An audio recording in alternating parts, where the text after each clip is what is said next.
Muito bom dia, vamos lá. Começando não apenas a semana, mas o mês de outubro.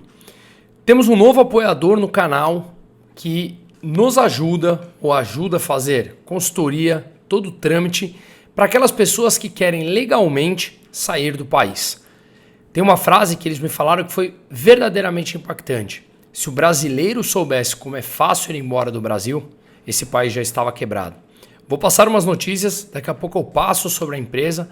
Então fica aqui até o final para a gente entender o que vem adiante da economia nessa semana e os fatos que nos esperam, não apenas nos próximos dias, mas até o final do ano. Pois bem, começando nisso que é um tratado que postergou por 45 dias para a máquina americana continuar funcionando, eles chegaram num acordo, republicanos e democratas, para que o governo não feche. Para quem não sabe, eles estão ali num acordo todo ano, isso já não é mais novidade, eles atingem o teto da dívida e republicanos e democratas precisam entrar num acordo para poder gastar mais. Os republicanos querendo cortar gastos e a esquerda, obviamente, como no mundo todo, querendo gastar mais, endividar mais o Estado americano, que já é um Estado extremamente endividado, 33 trilhões de dólares a dívida, por volta de 130% do PIB americano. Lembrando que eles agora, sim, estão num patamar de manter a taxa de juros mais alta, assim como o restante do mundo, por conta do intervencionismo gigantesco que a gente viu de todos os lados, direita e esquerda, na última década, pouco mais de uma década, por todas as partes do mundo, tá? As consequências chegam e ela se chama inflação. E para corrigir essa inflação, você precisa retirar o dinheiro em circulação e aumentar as taxas de juros. Pois bem, esse acordo eles sempre acabam chegando, é mais do mesmo. Estenderam por 45 dias para permitir um gasto e aí daqui 45 dias renegociarem novamente. Mas de novo, o caminho por políticas intervencionistas é sempre permitir um gasto maior em acordos políticos. Isso faz parte no mundo todo e realmente as consequências a gente vai sempre empurrando para debaixo do tapete como eternas crianças, como se a gente pudesse esconder os problemas para o resto de nossas vidas. Pois bem, setembro foi o pior mês do ano nas bolsas americanas. O S&P 500, o principal índice, caiu 4,9% e a Nasdaq, onde tem as principais ações de tecnologia, caiu 5,8%, tá? Pois bem, saíram dados também importantes de inflação na semana passada que acabaram puxando as bolsas na sexta-feira, em algum momento do dia, depois deu uma recuada, que é o dado do PCE, o principal dado de inflação dos Estados Unidos. No ano, subindo 3,9%, não no ano de 2023, o dado mensal anualizado, subiu 3,9% dentro do consenso. Em julho, teve uma alta de 4,2% anualizado, ou seja, diminuiu de um mês para o outro, mostrando que a inflação pode sim estar mais próximo da meta, a meta é de 2%, mas há verdadeiros indícios, como eu já fiz em outros vídeos, mostrando que a inflação de serviços, os chamados sticky prices, aqueles preços grudentos, que é um índice que mostra aqueles preços mais difíceis de cair em determinados produtos ou serviços, está acima de 5%, ou seja, ainda há indícios fortes de que a taxa de juros deverá permanecer alta por mais tempo. Gastos com consumo subiu 0,4% nos Estados Unidos, mas tinha subido 0,8% em julho. Então, de qualquer maneira, esses dados vieram relativamente positivos e aí o mercado acabou dando uma andada, mas depois já no final do dia acabou recuando para fechar, como eu falei, no mês com uma queda do S&P de 4,9%, tá? Antes de falar da Apple e da China, que elas discutem uma ofensiva de Pequim para bloquear aplicativos ocidentais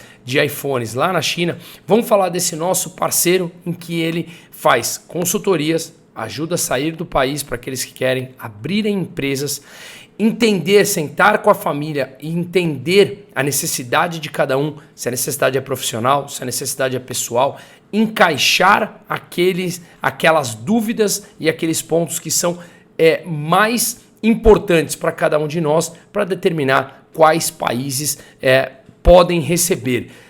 Para você ter não apenas como moradia ou residência fiscal, enfim, parece mais difícil do que é. São mais de 75 países que a CETI cobre, tá? Para residências, nomadismo, aberturas de empresas offshore e segundas cidadanias que são possíveis de montar para o seu plano B. Se você estiver cansado da incerteza e da crise econômica, procure a possibilidade de saída. No Brasil, a gente vê um aumento de imposto muito grande que está destruindo o poder de compra da população como um todo, e isso é muito pessoal. Se você acha que cansou, é o momento de procurar uma alternativa ou não, ou pelo menos conhecer para deixar as portas abertas se isso aqui acabar piorando rigorosamente, seja em liberdade de expressão, seja em economia, seja no social, seja em segurança jurídica. De Dubai ao Uruguai, a SETI, S-E-T-T-E-E, sabe exatamente como tentar entender a sua necessidade. Eu tenho feito isso, eu sou residente cidadão espanhol, a Espanha também cobra altos impostos. Eu estou estudando o caso do Uruguai e do Paraguai, que eu vou fazer um vídeo amanhã, que eu vou soltar com cada um desses países em parceria com a SETI. Então acessem o site SETI, SETTEE.io, eu vou deixar no descritivo do vídeo, e se você colocar lá Musa 5 Off, Musa, M-U-S-A, 5, número 5, Off, é um cupom de desconto que você tem 5% em todo e qualquer serviços prestados pela SETI, SETTEE.io, e o cupom de desconto Musa 5 Off, porque a vida te pertence e não a burocratas. Pois bem, seguindo aqui, o que a gente vê, a Apple discutindo com o governo chinês se vetarão que chineses baixem no iPhone aplicativos ocidentais, como Instagram, como WhatsApp, que já é proibido, mas eles fazem acessando a tecnologia VPN, onde eles usam uma internet de fora da China. Então a discussão ainda é bastante ampla por lá. Falando na China, dados de serviço, chamados PMIs, acabaram surpreendendo, vieram melhores do que o esperado, e o industrial também voltou para casa da acima dos 50, que representa expansão e não retração. Foi o primeiro crescimento desde o mês de março. Mas vamos lá, vamos entender que o setor imobiliário chinês continua extremamente perigoso. Tá? Bom, o que foi anteriormente a maior incorporadora chinesa, que é a Country Garden, ela tem problemas para pagar as suas dívidas. Ela vem lutando contra dar calotes nas suas dívidas. Já na Evergrande, o bilionário e presidente da empresa, Hu Ka-yan, ele está com problemas e foi preso pela polícia por supostamente ter cometido crimes. Mais de 25% do PIB chinês é representado pelo setor imobiliário. Portanto, atenção a esse setor que é verdadeiramente delicado, tá? Falo do Japão também, já fiz um vídeo explicando sobre isso, em que em breve o Banco Central japonês terá que flexibilizar as suas taxas de juros. No mundo todo sobe a taxa de juros, quem não sobe, se os Estados Unidos subiu, pressiona as taxas de juros dos outros países. Por quê? Mais pessoas tiram dinheiro desses países para comprar título público americano, que agora está pagando taxa de mais de 5% ao ano. Isso desvaloriza as moedas locais. Moeda desvalorizada, alta dos preços força os bancos centrais a subirem a taxa de juros para controlar a inflação. Pois bem, o Japão ainda mantém a taxa de juros nominalmente negativa, em menos 0,1, mas antes, até poucos meses atrás, eles controlavam a rentabilidade do título público com vencimento de 10 anos. Aquele que eu falo diariamente aqui dos Estados Unidos, os Treasuries de 10 anos. Os títulos do Japão de 10 anos, o governo não permitia que ele oscilasse acima do teto de 0,5% ao ano.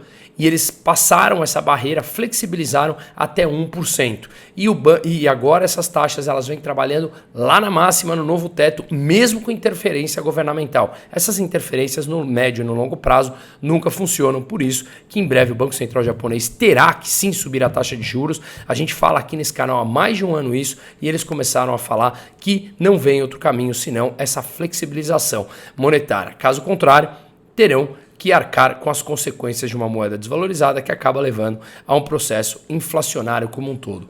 Colômbia manteve taxa de juros inalterada em 13,25% ao ano. E vamos falar aqui do Brasil. No mês, o dólar subiu 1,53%, o CDI 1,02%, o Ibovespa, o principal índice da Bolsa Brasileira, subiu 6,7% no mês, poupança 6,6%, o IFIX, que é o índice que segue os fundos imobiliários no Brasil, negociados na Bolsa, obviamente, subiu 0,2%, Bitcoin caiu 3%, S&P, como eu falei, uma queda de quase 5% nesse mês, e o ouro caindo 6%. Taxas de juros nos Estados Unidos mais altas, títulos públicos americanos pagando taxas mais altas, o ouro tende a cair. Também já expliquei isso aqui em outros vídeos.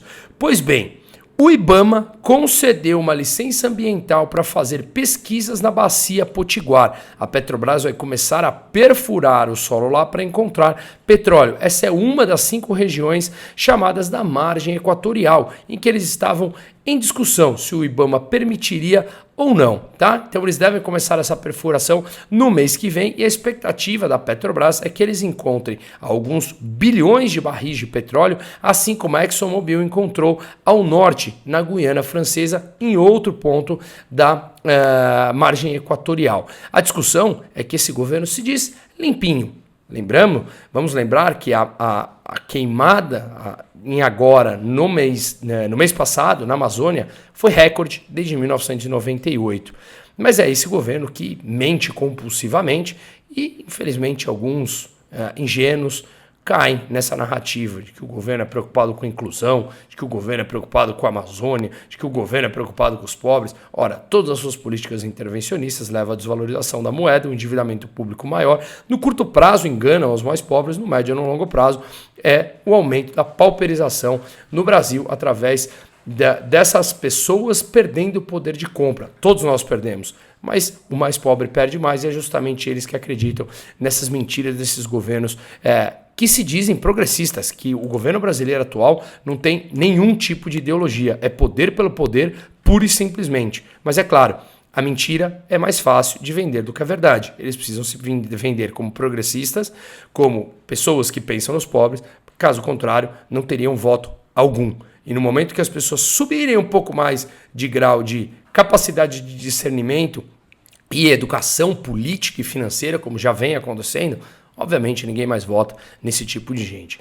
Pois bem, essa reserva, como eu falei, eles esperam que seja semelhante ao norte, que são bilhões e podem sim fazer com que o Brasil atinja o seu ápice da capacidade produtiva até 2030 de petróleo. Mesmo eles falando que são contra combustíveis fósseis. E sim, o mundo está mudando para isso. Mas vamos fazer com calma. De novo, mais uma mentira desses que se dizem super preocupados, mas obviamente tem que fazer aquilo que arrecada dinheiro. E hoje o mundo depende do petróleo. Simples assim, não é tão difícil a gente ter uma decisão madura e entender que hoje o desenvolvimento vem mudando, mas ainda é, em certo grau, dependente de combustível fóssil no geral, tá?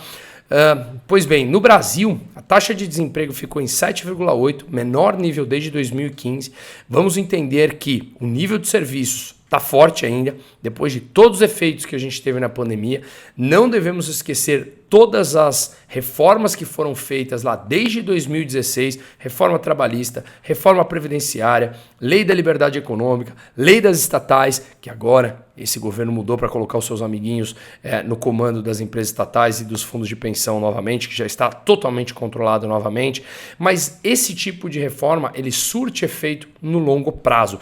Então, a gente ainda vê uma economia mais pujante, como a gente fala. No curto prazo, esse tipo de interferência econômica, ela gera, sim, um boom econômico. No médio e no longo prazo, é o que a gente precisa aprender a pensar, culturalmente aprender a pensar. E aí, a gente sabe que no médio e no longo prazo, essas políticas atuais, sim, causam catástrofes econômicas como um todo. O México, por exemplo, também está nessa onda. A taxa de desemprego está na casa dos 3%. Então, o mercado forte mantém uma pujança interna. Mas vamos lembrar que esse quadro ele tem que estar atento a ele. O Brasil, por exemplo, divulgou o resultado das contas de 2023, que foi um déficit primário, ou seja, a diferença entre o que o governo arrecada e o que ele gasta, sem contar os juros, que é uma conta imensa.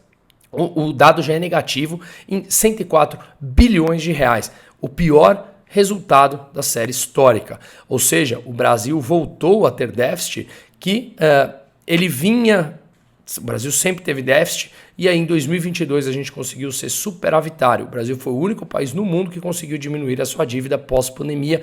Em 2022 fechou o ano com superávit. gastou menos do que arrecadou sem a conta de juros. Voltamos já para mais de 100 bi agora, só de janeiro a agosto, mais um recorde negativo, onde a arrecadação no Brasil já caiu mais de 9% em termos reais, descontados a inflação, e os gastos governamentais não param de crescer e não pararão de crescer. E eles aumentarão a receita através dos impostos. Isso está muito claro. Então, uma ótima semana para todo mundo. Vamos acompanhando os dados que vão saindo.